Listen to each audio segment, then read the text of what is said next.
Hi guys, It's us. ya boy. And your girl. So today we're gonna talk about something I like drawing, and I like to think I'm good at it. I don't know, but we're gonna talk about drawing some melee, close quarters, hand-to-hand action shiz. Um, yeah, because the next tutorial we're gonna do after this is gonna be about animating speed, primarily animating speed in reference to like combat scenes. And so I figure we do a lot of weapon stuff. I want to kind of talk about some differences when you're trying to draw, animate, or choreograph weapon versus melee fight stuff, or at least closer fight stuff. So you can have a knife, and people still kind of consider it hand to hand often. Ace, do you have any questions going into it? Kind of looking at some of the reference we got here. I don't believe I have any questions. I pulled up mainly some reference from Dragon Ball Z because Ace is a nerd, and Naruto because I'm a nerd. And I think that they're, again, if you think of hand-to-hand fight anime, if you're thinking about like the big classics, you're gonna be thinking about these often. I know now we have like One Punch Man, Baki the Grappler, and a few other things, but these were very creative oftentimes, and I think really were quintessential to kind of setting the tone. Now, a couple of things that I think to dissuade the key to drawing hand-to-hand fight scenes, I do not think is anatomy. I do not think anatomy is the most important part of drawing melee combat. It helps, but knowing how to draw an anatomy helps in all art, I think. There Okay. is nothing special about drawing martial arts stuff that makes melee anatomy super useful.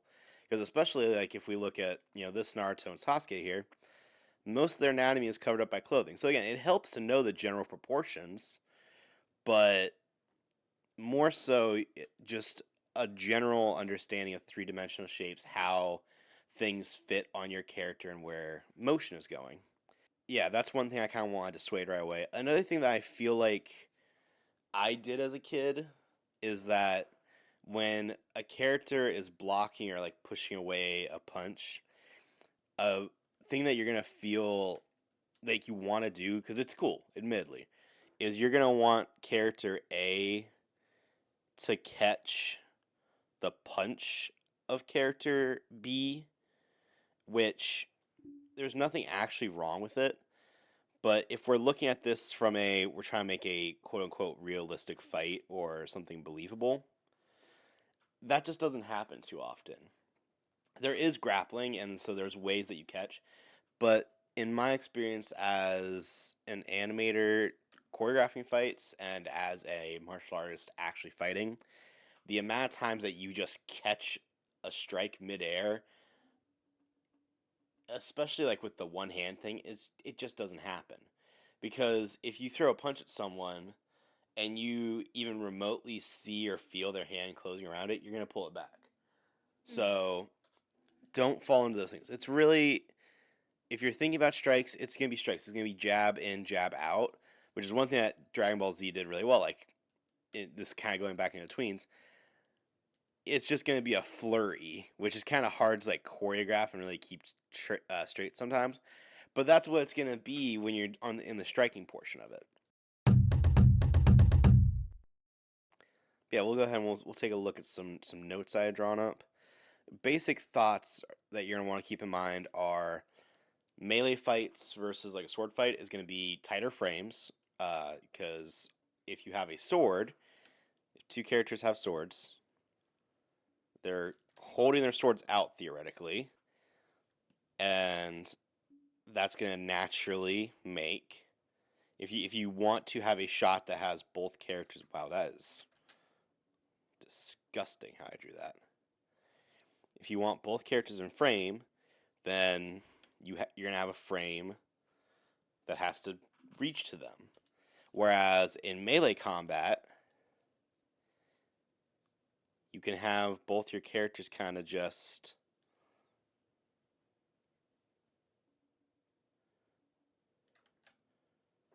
right there.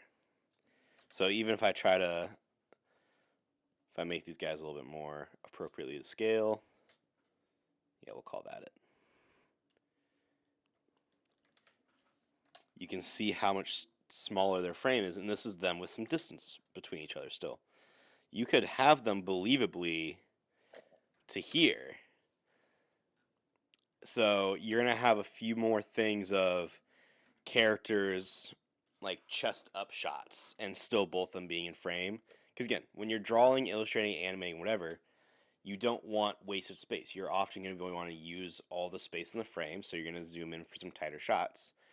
And so that's going to be more detail and more things to emphasize, I think. What about the types of shots where the fight is like really far away? That's going to be a stylistic thing. So, like, obviously, you can have any shot that you want. You can have, character A up in a tree, character B down. But if we're talking about generally best shot, like the best shot 9 times out of 10 is going to be filling the frame with the action. If the shot is far away, there's probably a purpose for it. It's either that or it's supposed to let you take in the scenery over the fight. Okay. Do you kind of accept that logic? Do you have thoughts? No, there was like a shot that I had in mind that was from Dragon Ball where it was just like a wide shot and the characters are just fighting, but I can't remember for the life of me.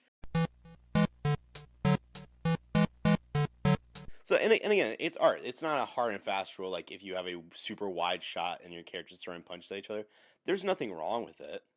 It would, again, I would imagine it would be to show scale or to showcase the background or the environment or the tone of it more than anything.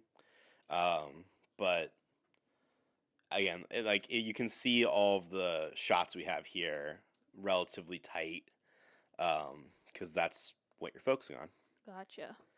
The victim, quote unquote, needs to sell or respond to the hit a little more. So if I'm drawing a sword fight, right, and character A just did a big slash, right, and character B got slashed, you're gonna have a couple ways to sell this. Because again, but like we've talked about in animation before, the bulk of the animation or what is cool about the shot is not going to be the actual cut itself. It's the wind up and the aftermath. So you're going to have character B be sliced in half because it's a blade that just went through someone. Oh no! Or you're going to have like the blood going up. All that good stuff. Even if it's a sword sparring and they clash, you see sparks often. Right. But if a dude gets punched, not that much happens. Not much changes from the before or the after. So what you'll see is a little bit more like what we have redlined here is these big lines of action going into each other. The Naruto Sasuke one here, very great. You can tell that a punch has already been thrown because Sasuke is like, ooh! And another punch is wound up, ready to go, boom. So you see what has happened and you can see what's going to happen because of the reaction from the character taking the hit. Okay.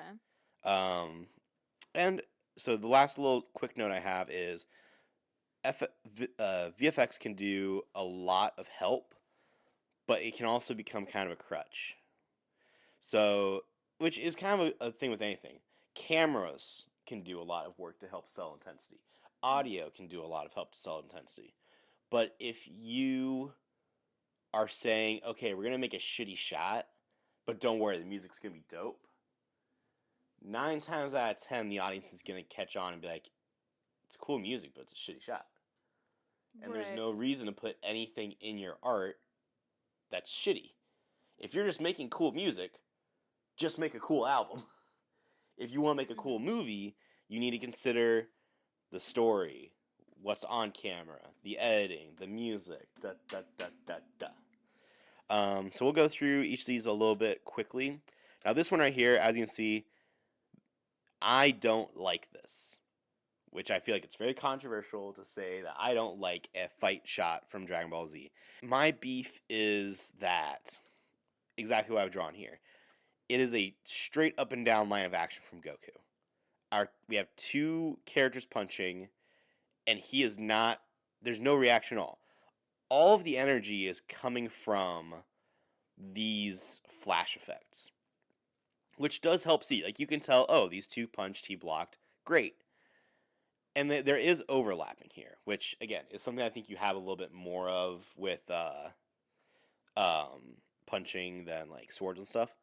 But again, he's just sitting here, which you could argue you have forces coming from this way and this way, which would squeeze a straight line.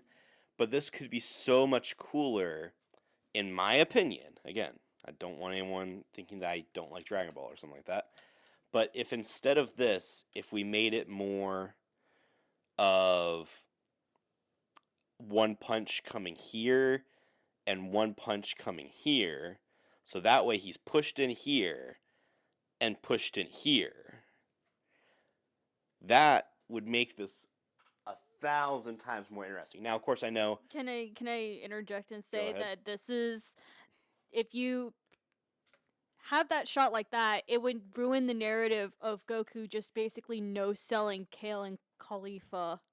That is kind of... He is strong. He is training them, and he is stronger than them. Cool. That is kind of what I was assuming was happening here. To me, it still doesn't feel interesting.